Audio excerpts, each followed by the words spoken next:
Bismillahirrahmanirrahim. Assalamualaikum warahmatullahi wabarakatuh.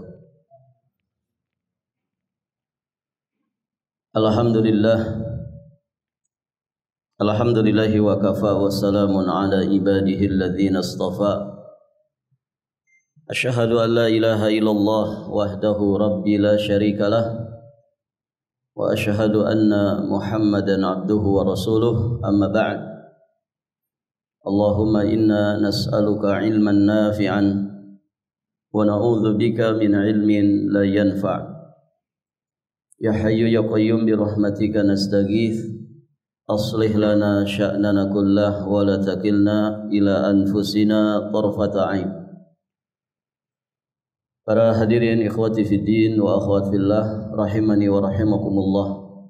Alhamdulillah, pada malam hari ini kita akan melanjutkan pembahasan dan pembacaan kitab Syarah Aqidah Salaf. Berikutnya muallif hafizahullahu taala, beliau menyebutkan poin akidah yang ke-111, masih berkaitan dengan al-iman bi Rasulillah Muhammad sallallahu alaihi wasallam. Beliau katakan, kita meyakini bahwa segala sesuatu yang disabdakan oleh Nabi sallallahu alaihi wasallam akan terjadi, pasti benar dan pasti terjadi. Mengapa demikian? Karena Allah tegaskan, wa ma yantiqu 'anil hawa in huwa illa wahyu yuha. Dan dia Muhammad tidak berbicara dengan hawa nafsunya. Ucapan beliau itu tiada lain hanyalah wahyu yang diwahyukan kepadanya. Dan wahyu adalah kebenaran mutlak dari Allah Subhanahu wa taala. Allah sampaikan di surat Al-Baqarah 147, Al-haqqu mir rabbika fala takunanna minal mumtarin. Yang hak itu adalah Rabbmu, maka janganlah sekali-kali kamu termasuk orang-orang yang ragu. Karena itu Allah Subhanahu wa taala mengutus Rasulnya dengan benar dan membawa kebenaran. Sebagaimana firman-Nya di surat Al-Baqarah 119, Inna arsalnaka bil haqqi basyiran wa nadhira wa la tus'alu an ashabil jahim. Sesungguhnya kami telah mengutusmu, wahai Muhammad, bil haqqi, dengan kebenaran, basyira wa nadhira, sebagai pembawa berita gembira dan pemberi peringatan. Wala tus'alu an ashabil jahim, dan kau tidak akan diminta pertanggungjawaban tentang para penghuni neraka. Karena tugas para nabi dan rasul, demikian pula tugas Rasulullah Muhammad sallallahu alaihi wasallam adalah balagh, yakni hanyalah menyampaikan wahyu dari Allah Subhanahu wa taala. Ya, adapun urusan orang yang kemudian didakwahi, disampaikan kepada mereka wahyu Allah, apakah mereka ngikut kemudian mereka beriman kepada Allah Subhanahu wa taala, ataukah justru mereka tetap dengan kekufuran dan kesesatannya, maka itu hanyalah kuasa Allah Subhanahu wa taala. Allah yang kuasa memberikan hidayah kepada siapapun yang Allah Subhanahu wa taala kehendaki. Maka Nabi tidak akan diminta pertanggungjawaban tentang para penghuni neraka. Allahu Jalla Dzikruhu telah memberitahukan kepada manusia akan datangnya seorang Rasul kepada mereka dengan membawa al-haq, membawa kebenaran. Sebagaimana firman-Nya di surat An-Nisa ayat 170. Ya ayyuhan nasu qad ja'akumur rasulu bil haqq min rabbikum fa aminu khairan lakum wa in takfuru fa inna lillahi ma fis samawati wal ard wa kana Allahu aliman hakima. Wahai sekalian manusia, sesungguhnya telah datang seorang Rasul Yang dimaksud adalah Nabi Muhammad kepada kalian dengan al-haq, membawa kebenaran dari Rabbmu. Maka berimanlah kamu, itulah yang baik bagi kamu. Tetapi jika kamu kafir, maka ketahuilah sesungguhnya kepunyaan Allah lah segala yang di langit dan di bumi, dan adalah Allah Maha mengetahui lagi Maha bijaksana. Baik. 4 ayat yang dinukilkan di sini jelas dan tegas bahwa apa yang dibawa oleh Nabi itu adalah al-haq, ya min Rabbi, kebenaran yang datang dari Allah Subhanahu wa taala Rabbnya. Kemudian Rasulullah sallallahu alaihi wasallam telah menegaskan bahwa tidaklah keluar dari Nabi sallallahu alaihi wasallam melainkan kebenaran. Sebagaimana riwayat dari jalan Abdullah bin Amr, beliau berkata, "Kuntu aktubu kulla syai' asma'uhu min Rasulillah sallallahu alaihi wasallam uridu hifdhahu fanahatni Quraisyun wa qalu ataktubu kulla syai'in tasma'uhu Rasulullah sallallahu alaihi wasallam basharun yatakallam fil ghadabi war ridha fa amsaktu anil kitab fadzakartu dzalika li Rasulillah sallallahu alaihi wasallam fa auma bi usbu'ihi ila fihi faqala uktub fawalladzi nafsi biyadihi ma yakhruju minhu illa haq."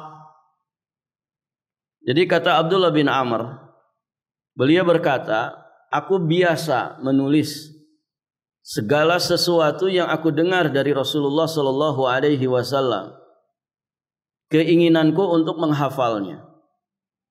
Tetapi ternyata sebagian kaum Quraisy telah melarangku dan mereka berkata, patutkah engkau menulis segala sesuatu yang engkau dengar dari beliau? Padahal Rasulullah itu adalah seorang manusia yang dapat berbicara dalam keadaan marah, juga dalam keadaan ridho atau senang. Maka aku pun berhenti dari menulis hadis-hadis Nabi. Kemudian hal itu aku kabarkan kepada Rasulullah sallallahu alaihi wasallam. Maka beliau mengisyaratkan jarinya ke mulutnya sambil kemudian beliau bersabda, "Uktub, tulislah." Tidak keluar, demi Allah yang jiwaku berada di tangannya, tidak keluar dari sini, maksudnya dari mulut beliau ini, melainkan kebenaran. Jadi tidak keluar dari lisan Nabi ilal haq, kecuali kebenaran. Nah, di sini sahih riwayat Imam Abi Dawud, juga Imam Ahmad dalam kitab Musnadnya. Nah, maka berdasarkan dalil-dalil yang banyak sekali di antara yang sudah disebutkan tadi, baik dalil naqliyah maupun aqliyah, apabila sesuatu hadis telah sah datangnya dari Nabi sallallahu alaihi wasallam yang mulia, sepanjang pemeriksaan dan penelitian para ahli ilmu hadis, di mana beliau telah memberitahukan kepada kita apa yang telah dan akan terjadi, maka itu pasti benar terjadi. Tidak dapat tidak, kecuali hadis tersebut lemah atau hadis yang dipalsukan ya oleh manusia atas nama beliau sallallahu alaihi wasallam. Ya, contohnya seperti kaum Rafidhah, kaum Syiah. Mereka meyakini bahwa Rasulullah sallallahu alaihi wasallam telah menunjuk dan menetapkan serta menentukan khalifah pertama di dalam Islam setelah beliau wafat adalah Ali bin Abi Thalib. Ini ya banyolannya orang-orang Syiah.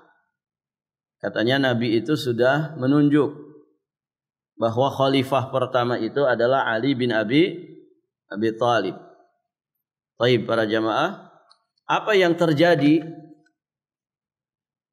Ternyata tidak kebuktian, tidak pernah terjadi. Bahkan yang terjadi itu adalah Abu Bakar radhiyallahu taala anhu yang menjadi khalifah pertama, Umar yang kedua, Utsman yang ketiga, barulah kemudian sahabat Ali yang keempat. Itu yang terjadi. Artinya itu yang sahih dari Nabi. Ya, adapun yang kemudian diada-adakan oleh orang-orang Syiah Rafidhah, ya, maka tidak akan pernah terjadi. Jadi apa yang diberitakan oleh hadis-hadis palsu, apa yang diberitakan oleh hadis-hadis yang dibuat-buat oleh manusia, itu yang tidak akan pernah terjadi. Karena dia aslinya bukan al-haq. Taib. Kenapa tidak terjadi? Kenapa Ali tidak menjadi khalifah pertama? Sebagaimana dikatakan oleh orang Syiah, dengan membawakan sejumlah hadis yang sangat banyak sekali. Nah, di sini membuktikan kepada kita berdasarkan dalil-dalil nakliyah dan akliyah bahwa Syiah itu telah berdusta dengan kedustaan yang sangat besar, yakni dengan membuat hadis-hadis palsu atas nama Nabi SAW yang mulia. Sebab kalau memang benar Nabi SAW telah bersabda menceritakan kepada kita bahwa khalifah yang pertama kali dalam Islam adalah Ali, maka pasti terjadi, pasti benar adanya, dan pasti itu yang akan terjadi walaupun seluruh manusia menghalang-halanginya. Begitu. Karena apa yang disampaikan Nabi secara sah pasti itu benar dan pasti akan terjadi. Karena ini merupakan kabar yang hak dari As-Sadiqul Masduq, yang merupakan wahyu dari Rabbul Alamin. Maka ketika tidak terjadi, taulah kita dengan ilmu yakin dan hakul yakin bahwa Syiah adalah kaum pembohong besar, sesuai asas agamanya yang dibangun dari kebohongan di atas kebohongan. Baik, para jamaah yang dirahmati Allah, orang-orang Syiah adalah kaum yang paling jahil terhadap dalil-dalil nakliyah dan akliyah. Mereka telah membenarkan berita yang jelas-jelas telah diketahui secara mutawatir akan kebohongannya. Sebaliknya justru mereka malah mendustakan berita yang jelas-jelas telah diketahui secara mutawatir akan kebenarannya. Nah, itulah Syiah. Baik, hadirin jamaah yang dirahmati Allah. Ini contoh pertama. Yang kedua, ini banyolannya orang-orang Syiah. Mereka mengatakan at-taqiyatu dinuna. At-taqiyatu dinuna. Taqiyah itu menyembunyikan jati diri. Ya, bahasa simpelnya bohong, berdusta. Jadi bohong itu adalah agamanya kami. Taib. Beliau sampaikan di sini, para pembaca yang budiman, apabila sampai kepada kita hadis-hadis yang sahih atau hasan, apalagi mutawatir dari Nabi SAW yang mulia, sepanjang pemeriksaan ahli ilmu hadis dan berjalan sesuai dengan kaidah-kaidah ilmu hadis, dan hadis-hadis itu telah memberitahukan kepada kita apa-apa yang telah dan akan terjadi nanti sampai hari kiamat pada manusia dan khususnya pada umat ini, maka kewajiban kita adalah meyakini dan membenarkannya. Wajib meyakini dan membenarkannya. Itu bagian daripada iman kepada Rasulullah Muhammad sallallahu alaihi wasallam. Bagian juga iman kepada kitab-kitab yang diturunkan oleh Allah Subhanahu wa taala. Maka telah sampai kepada kita hadis sahih yang begitu banyak yang mengabarkan kepada kita apa-apa yang telah dan akan terjadi nanti sampai hari kiamat. Dan penulis sendiri alhamdulillah sejak beberapa tahun yang lalu telah menulis sebuah kitab tersendiri dalam bab atau masalah yang sedang kita bahas ini dengan judul Telah Datang Zamannya. Ya, silahkan merujuk bagi siapa yang mau. Beliau punya risalah khusus judulnya Telah Datang Zamannya. Baik. Ya, artinya membahas tentang poin yang dibahas di poin 111 ini. Dan banyak sekali hadis yang misalkan di Arba'in ada hadis tentang hadis Jibril ya. Hadis nomor berapa itu?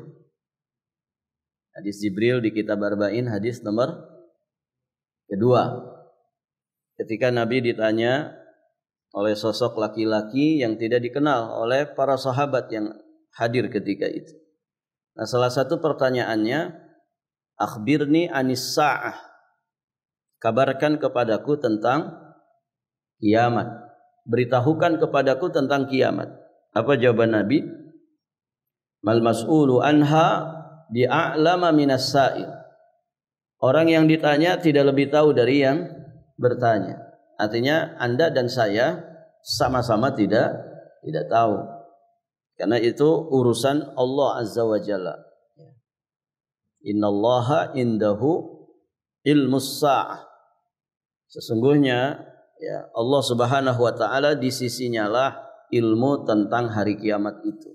Hari haknya, kapannya tidak pernah ada yang tahu. Sebagian beritanya jelas sampai kepada kita, tapi kepastian hari haknya tidak ada yang tahu. Kapan kiamat, ikhwan? Hari Jumat. Cuman kan hari Jumat itu banyak. Jumat yang mana? Barakallahu fikum. Baik. Nah, kemudian ditanya lagi Nabi, fa akhbirni an amaratiha. Kalau begitu kabarkan kepadaku tentang tanda-tanda kedatangannya. Maka kemudian Nabi menyebutkan beberapa contohnya. Kata Nabi sallallahu alaihi wasallam, apa kelanjutan hadisnya? Antalidal amatu rabbataha wa antaral hufatal uratal alata ri'a asya'i yatatawaluna fil bunyan. Ya, kata Nabi sallallahu alaihi wasallam, antalidal amah rabbataha. Ya, di antara tanda-tandanya adalah seorang budak melahirkan tuannya. Seorang budak melahirkan tuannya. Ada dua maknanya di sini. Yang pertama, maksudnya adalah ya di antara ciri kiamat ketika banyaknya terjadi perbudakan. Ya, dan masa itu kan telah berlalu gitu ya. Telah terjadi di masa Nabi sallallahu alaihi wasallam membebaskan budak itu menjadi amalan yang begitu besar. Ya, Bilal bin Rabah itu dulunya budak dibebaskan ya dengan wasilah Abu Bakar As-Siddiq, dan juga banyak sekali hamba-hamba sahaya para budak yang kemudian dibebaskan di masa itu. Taib. Nah, itu tanda kiamat dengan banyaknya perbudakan. Atau makna yang lain disebutkan oleh sebagian ulama, ini makna kinayah. Antalidal amatu rabbataha, maksudnya adalah banyaknya kemudian anak-anak yang durhaka kepada kedua orang tuanya. Kalau tadi secara zahir antalidal amatu rabbataha, yakni banyaknya perbudakan. Karena budak itu ketika melahirkan anak, status anak ini ikut ke siapa? Kepada bapaknya. Kalau bapaknya merdeka, berarti anaknya statusnya merdeka walaupun ibunya seorang budak. Nah, yang kedua tadi ini makna kinayah, makna kiasan tentang banyaknya anak-anak yang durhaka kepada ibunya. Banyaknya anak-anak yang durhaka kepada kedua orang tuanya, sehingga memperlakukan kedua orang tuanya itu seperti budak. Memperlakukan kedua orang tuanya seperti budak. Ya, seperti majikan memperlakukan budaknya. Na'udzubillah. Taib. Itu terjadi tidak? Terjadi. Dan sudah terjadi kan begitu. Banyaknya anak-anak yang durhaka. Mengerikan. Ya, banyak orang tua curhat. Ustaz, anak saya kalau dinasehatin, diresponnya tidak baik. Sudah nah, Umi itu tidak usah cerewet. Ya, Uminya nasehatin, tidak usah cerewet. Saya kalau mengeluarkan dalil-dalil dari ceramah Umi barusan, saya bisa hafal saya. Jadi uminya nasehatin, gitu ya. Tapi mungkin tidak baca dalil. Nah anaknya itu saking pinternya, saya bisa ngeluarin dalil-dalilnya dari apa yang umi sampaikan. Tapi ini bisa cerewet. Itu anak zaman sekarang, ikhwan. Pinter mungkin, hafalan Qur'annya banyak mungkin, hafalan hadisnya banyak. Tapi begitu keadaannya. Ya dinasehatin sama orang tuanya, dia tidak tahan dinasehatin. Taib. Nah itu terjadi. Banyaknya anak-anak yang durhaka. Terus apa lagi tadi? Wa antaral hufatal uratal alata ri'a asya'i yatatawaluna fil bunyan. Engkau lihat orang yang dulunya tidak beralas kaki, tidak berpakaian, menggembala kambing. Jadi ini gambaran orang-orang yang miskin. Orang-orang yang sangat serba kekurangan. Yatatawalun fil bunyan. Ya, sekarang ini mereka saling berlomba-lomba meninggikan bangunan. Jadi banyaknya orang kaya ini termasuk tanda kiamat. Dan itu sudah terjadi. Ya, di negeri Arab saja sudah terjadi, di sekitar Ka'bah. Ini terjadi. Yatatawalun fil bunyan.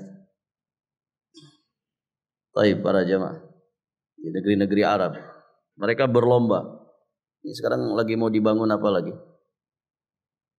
Ada yang pulang umrah,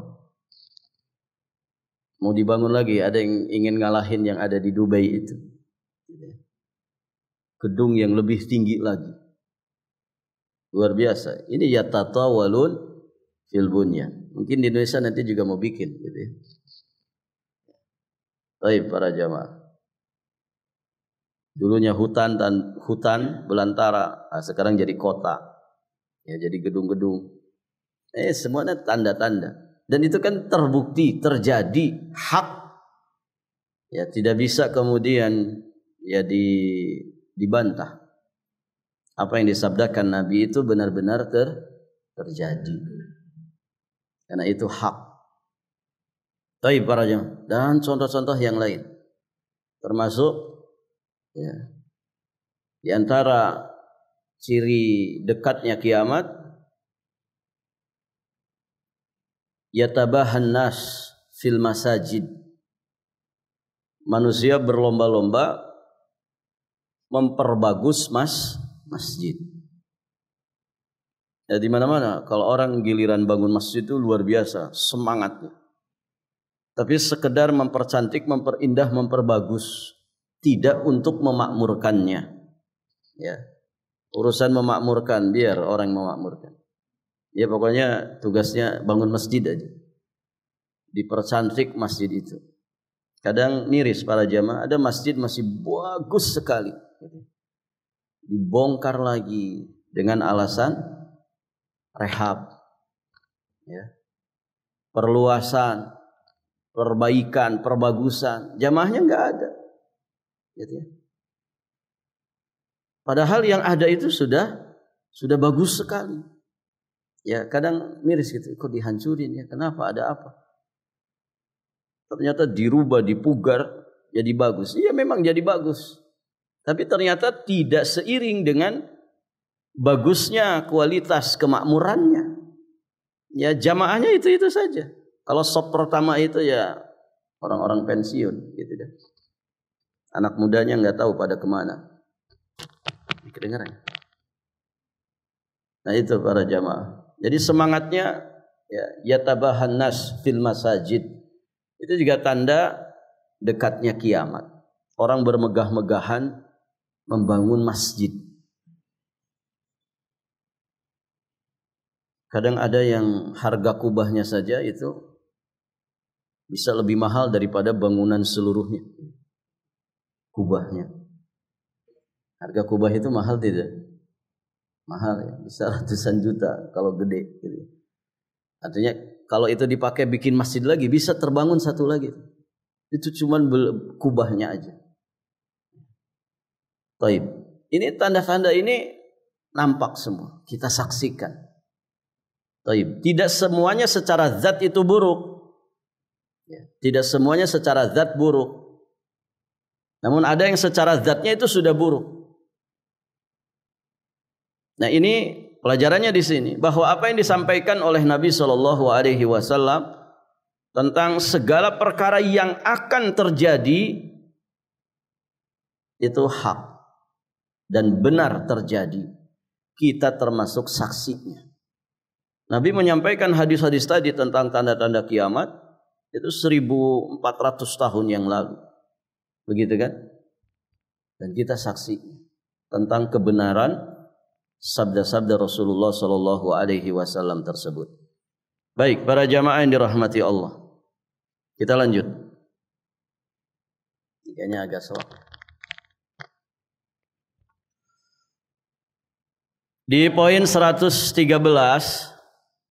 kita meyakini bahwa Al-Quran adalah mukjizat terbesar yang Allah turunkan kepada Nabi SAW.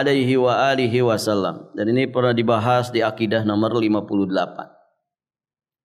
Kemudian di poin 114, dan kita pun meyakini bahwa Nabi SAW mempunyai mukjizat-mukjizat yang lain selain Al-Quran. Seperti misalkan bulan terbelah, air memancar dari jari jemari beliau, makanan yang sedikit mencukupi orang yang banyak. Ini termasuk mukjizat. Dan lain-lain banyak sekali yang datang dari hadis-hadis yang sahih. Nah, kemudian beliau syarah bahwa mukjizat itu ada dua bagian. Bagian pertama, Al-Quran sebagai mukjizat terbesar dari seluruh mukjizat beliau dan dari semua mukjizatnya para nabi dan rasul sebagaimana yang sudah dijelaskan di poin ke-58. Ini bagian pertama dari mukjizat yang paling istimewa. Yang kedua, mukjizat yang diberikan kepada nabi selain Al-Quran. Ini juga jumlahnya sangat banyak dan telah sampai kepada kita seperti yang kita katakan di atas tadi. Baik, kita lanjutkan. Jadi mukjizat selain Al-Quran ini sangat banyak sekali. Semua mukjizat tersebut telah disaksikan oleh manusia ketika itu sebagai salah satu bukti akan kebenaran kenabian dan kerasulan beliau. Kewajiban kita adalah mengimaninya dan membenarkannya, karena dia adalah kebenaran dari Rabbul Alamin. Yang terbesar dari mukjizat beliau bagian kedua ini adalah terbelahnya bulan yang disaksikan oleh penduduk kota Mekah. Terbelahnya bulan ini termasuk mukjizat besar yang diberikan kepada Nabi setelah mukjizat Al-Quran. Nah, di antara dalil-dalilnya beliau nukilkan di sini ada 4 hadis. Dari Abdullah bin Mas'ud radhiyallahu taala anhu, beliau berkata, "Insyaqqal qamaru ala ahdi Rasulillah sallallahu alaihi wa alihi wasallam shiqqatain. Faqala an-nabiy sallallahu alaihi wasallam, ishhadu." Bulan pernah terbelah pada masa Nabi SAW menjadi 2. Maka Nabi bersabda, "Ishhadu, saksikan oleh kalian." Hadis ini sahih, ada di riwayat Imam Al-Bukhari, Imam Muslim dan yang lain. Kemudian lafaz yang lain dari lafaz miliknya Imam Al-Bukhari dari Abdullah bin Mas'ud radhiyallahu taala anhu, beliau berkata, "Insyaqqal qamaru bi Makkah wa nahnu ma'an nabiy sallallahu alaihi wasallam bi Mina. Faqala ishhadu wa dhahabat firqatun nahwal jabal." Bulan pernah terbelah di Mekah dan kami ketika itu sedang bersama Nabi sallallahu alaihi wasallam di Mina. Maka beliau bersabda kepada kami, "Saksikanlah oleh kalian." Dan sepotong dari bulan itu pergi ke arah gunung. Ini disaksikan oleh para sahabat. Kemudian lafaz yang lain menyebutkan insyaqqal qamaru ala ahdi Rasulillah sallallahu alaihi wasallam firqatain. Firqatan fawqal jabal wa firqatan dunahu. Faqala Rasulullah sallallahu alaihi wasallam ishhadu. Bahwasanya bulan pernah terbelah pada masa Nabi sallallahu alaihi wasallam menjadi dua. Sepotong berada di atas gunung dan sepotong lagi berada di bawahnya.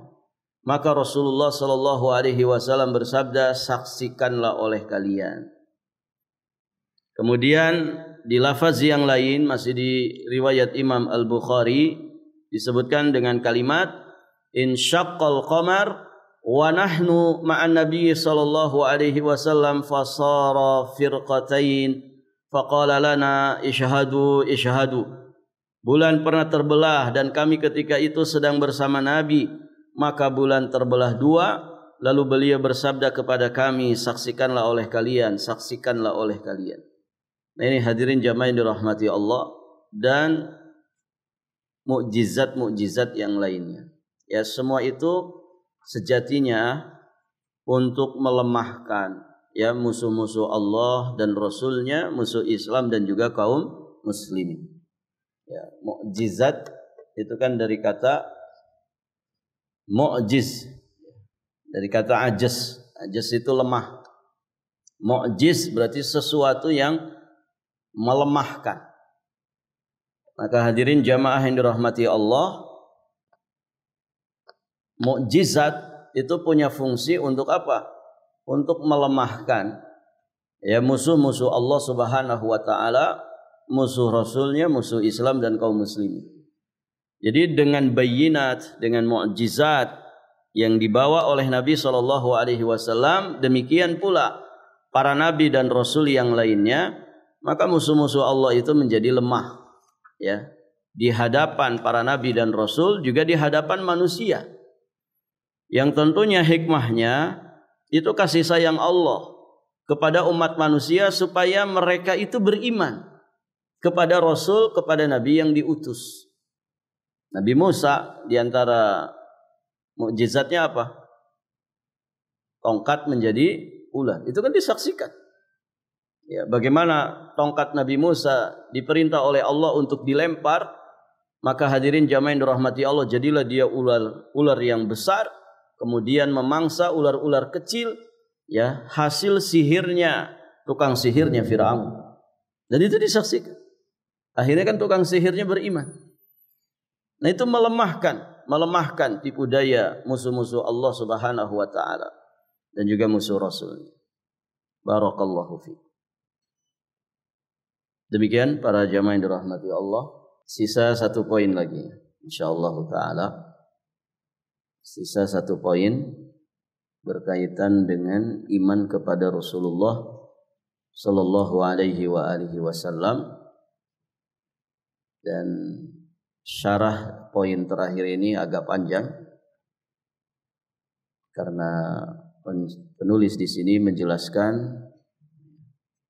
ada sekitar 25 hadis yang menegaskan bahwasannya Rasulullah itu adalah penutup para nabi dan rasul. Jadi sisa satu poin lagi ini saja. Untuk selanjutnya nanti kita masuk di bab kelima tentang iman kepada yaumul akhir. Baik, kalau tidak ada pertanyaan, alhamdulillah kita cukupkan sampai di sini. Poin terakhir ini insyaallah kita bahas di kesempatan berikutnya saja. Kita akhiri, kita tutup dengan doa kafaratul majlis. Subhanakallahumma bihamdik, asyhadu an la ilaha illa anta, astaghfiruka wa atubu ilaik. Hadanallahu wa iyyakum ajma'in, wallahul muwaffiq ila aqwamit thoriq, al-'afwu minkum. Wassalamualaikum warahmatullahi wabarakatuh.